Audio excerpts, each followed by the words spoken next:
Hello friends, welcome to one style cooking. நாம் இன்றைக்கி பார்க்க போகிற ரெசிபி வந்து பார்த்திங்கன்னா ரொம்பவே சூப்பரான டேஸ்டான முட்டை மிட்டாய் தாங்க பார்க்க போகிறோம். ரொம்பவே சூப்பராக இருக்கும். கண்டிப்பாக நீங்களும் இந்த ரெசிபி ட்ரை பண்ணி பாருங்கள். முட்டையை பயன்படுத்தி ஒரு சூப்பரான ட்ரெடிஷ்னலான ஸ்வீட் தாங்க. வீட்டிலையே நம்ம ஈஸியாக செஞ்சிடலாம். ஸோ வாங்க எப்படி ஈஸியாக டேஸ்டியாக இந்த முட்டை மிட்டாய் எப்படி பண்ணலாங்கிறத வீடியோவில் போய் பார்க்கலாம்.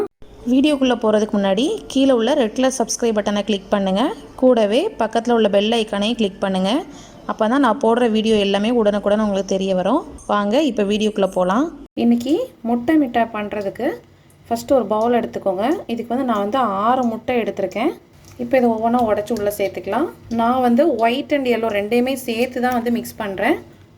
நீங்கள் வந்து ஒயிட்டை மட்டும் வச்சு கூட இந்த மிட்டாய் வந்து பண்ணலாம். நீங்கள் குவான்டிட்டி எந்த அளவுக்கு செய்கிறீங்களோ அதுக்கேற்றால எல்லா பொருளையும் வந்து இன்க்ரீஸ் பண்ணிக்கோங்க. நான் வந்து இதில் ஒரு 200 கிராம் அளவுக்கு சுகர் ஆட் பண்ணுறேன். உங்களுக்கு ஸ்வீட் நிறையா வேணும்னு நினச்சிங்கன்னா ஒரு 250 கிட்ட சேர்த்துக்கோங்க. இப்போ வந்து நல்ல ஒரு விஸ்கோ இல்லைனா கைகளாலேயோ இல்லை அப்படின்னா பிளெண்டர் உங்கள்கிட்ட இருந்ததுன்னா பிளெண்டர் வச்சோ நல்லா வந்து பீட் பண்ணி எடுத்துக்கணும். இந்த சர்க்கரை வந்து நல்லா நம்மளுக்கு கரையணும். ஸோ அது வரைக்கும் நல்லா பீட் பண்ணி எடுத்துக்கோங்க. இப்போ பார்த்திங்கன்னா நல்லா அந்த சுகர்லாம் நல்லா நம்மளுக்கு கரைஞ்சிருச்சு. இது வந்து பார்த்திங்கன்னா நம்ம ஊர்களில் ஈஸியாக கிடைக்கும் கோவா. இது வந்து ஸ்வீட் இல்லாத பால் கோவா. நிறைய ஷோரூமில் சூப்பர் மார்க்கெட்டில் கூட நம்மளுக்கு அவைலபிளாக இருக்கும். இப்போ வந்து இது வந்து பார்த்திங்கன்னா நான் ஒரு 1/4 கிலோ அளவுக்கு எடுத்து பிச்சு வச்சுருக்கேன். ஸோ இந்த மில்க் கோவா வந்து இதில் ஆட் பண்ணலாம். இந்த முட்டை மிட்டாய்க்கு வந்து பயங்கர ஒரு டேஸ்ட்டு அந்த ரிச்னஸ் கொடுக்குறது. ஸோ இப்போ வந்து நம்ம இந்த பால் கோவாவை முட்டை மிக்சரோடு ஆட் பண்ணிக்கலாம். நல்லா அந்த மாதிரி உதுத்து விட்டு சேர்த்துக்கோங்க. இப்போ நம்ம கோவா எல்லாமே சேர்த்தாச்சு.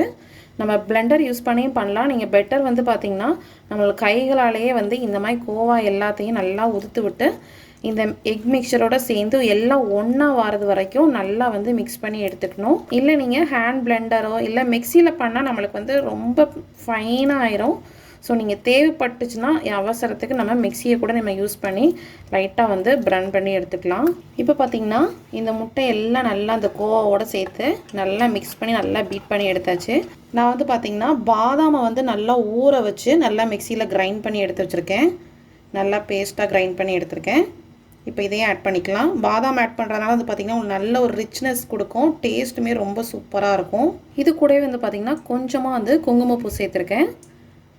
குங்குமப்பூ சேர்க்கறதுனால உங்களுக்கு அந்த ஃப்ளேவர் வந்து அந்த மிட்டாய் ஃபைனலாக ரெடியாகி வரப்போ அந்த ஃப்ளேவர் வந்து ரொம்ப நல்லாயிருக்கும்.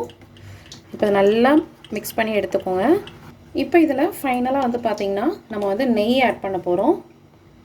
நெய் வந்து பார்த்திங்கன்னா ஒரு 2 ஸ்பூன் கிட்ட ஆட் பண்ணுறேன். இது வந்து அந்த பேட்டருக்கு உள்ளே ஆட் பண்ணிக்கோங்க. இதுக்கப்புறம் நம்ம பேக் பண்ணுறப்போ நம்ம கொஞ்சம் மேலே வந்து ஆட் பண்ணணும். இப்போ நம்ம பேக் பண்ணுற ஸ்டார்ட் பண்ணிடலாம். இப்போ பார்த்திங்கன்னா நம்ம பேக் பண்ணுற ட்ரேயில் கொஞ்சமாக நெய் தடவி விட்டுக்கலாம். நீங்கள் பட்டர் ஷீட் அப்ளை பண்ணால் கூட பட்டர் ஷீட் சேர்த்துக்கோங்க. இப்போ வந்து நல்லா பாட்டம்லேயும் கார்னர்லேயும் நல்லா வந்து அப்ளை பண்ணிக்கோங்க. இப்போ ஒரு கடாய் எடுத்துக்கோங்க. இதில் வந்து நம்ம ஏற்கனவே ரெடி பண்ணி வச்சுருந்த எக் மிக்சரை சேர்த்துக்கலாம். ரொம்ப நேரம் இதை வந்து குக் பண்ண அவசியம் இல்லை. இது ஜஸ்ட்டு வந்து அது வந்து திக்காகிறதுக்கு தான். இந்த மாதிரி நல்லா மிக்ஸ் பண்ணிகிட்டே இருக்கணும். ஏன்னா நம்ம எக்கெல்லாம் சேர்த்துருக்கிறதுனால நம்மளுக்கு வந்து அந்த ஒயிட் வந்து குக் ஆகி ஒயிட் அந்த லேயர் வந்து தெரிய ஆரம்பிச்சிடும்.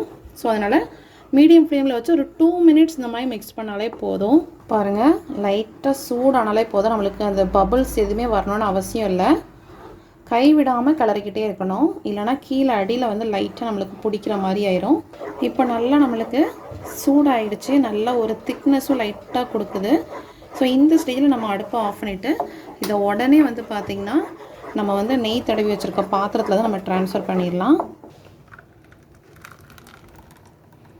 இப்போ இந்த பேட்டருக்கு மேலே கொஞ்சமாக நெய் சேர்த்துக்கோங்க. இது வந்து நம்மளுக்கு பேக்காகி வர்றப்ப நல்லா மேலே நல்லா நம்மளுக்கு கோட்டாகி கிடைக்கும்.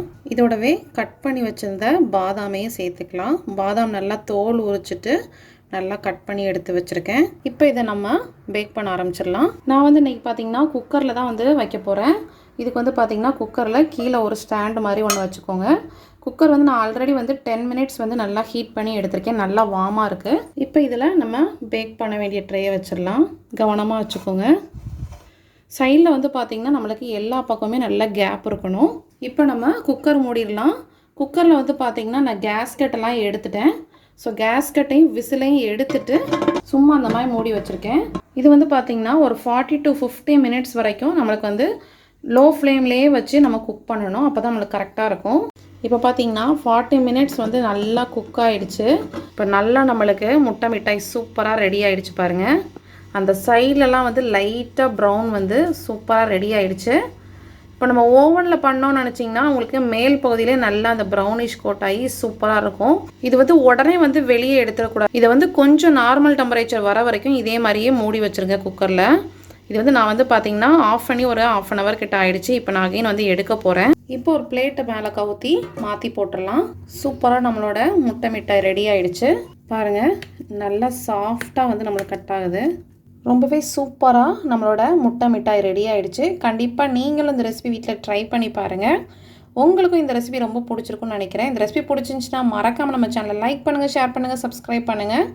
இந்த வீடியோ பற்றின கமெண்ட்ஸையும் கமெண்ட் பாக்ஸில் தருவீங்க. நெக்ஸ்ட் ஒரு சூப்பரான ஒரு வீடியோவில் மீட் பண்ணுறேன். தேங்க்யூ.